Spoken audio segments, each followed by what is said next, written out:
నువ్వు ప్రేయస్సి నీ వయసు ఉన్నప్పుడు నీ ప్రేయస్సి నీకు లెటర్ రాస్తే ఎన్నిసార్లు చదువుతావు? ఒంగుని చదువుతావు, నిలబడి చదువుతావు, అలా చదువుతావు, గొడ జారబడి చదువుతావు, కిందకు ఒంగుని చదువుతావు, పైకి చదువుతావు, తిరగేది చదువుతావు, మరగేది చదువుతావు. ఈ ఒత్తి ఎలాగెందుకు ఎలాగెట్టింది, ఇందులో ఏమైనా మర్మం ఉందని చదువుతావు.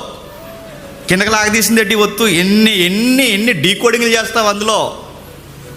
దిక్కుమాలి గాలిది లెటర్ రాస్తే నువ్వు అంత చదివితే అడుగుతున్నాను నేను. నీ వాక్యాన్ని దేవుడిచ్చాడు, ఆయన మనస్సును చొప్పించి పెట్టాడు. చదువు, వన్నగిష్టం చదువు. సొలొమోను బైబిల్ చదువు, విశ్వాసి బైబిల్ చదువు, దైవజనుడా బైబిల్ చదువు, సంఘ పెద్ద బైబిల్ చదువు, గాయకులారా బైబిల్ చదవండి, వర్షిప్ నాయకులారా బైబిల్ చదవండి, ఇదిగో సంఘంలో యాక్టివ్గా పనిచేస్తున్న వారులారా బైబిల్ చదవండి. చదవకపోతే ఏమవుద్ది? తండ్రి మాటలు గద్దింపుని విననొల్లని వాడు, ఆ మాటను స్వీకరించలేని వాడు, తల్లిదండ్రులను వ్యతిరేకించిన వాడు, తండ్రి లాంటి దేవునికి ఎదురు నిలబడిన వాడు హఠాత్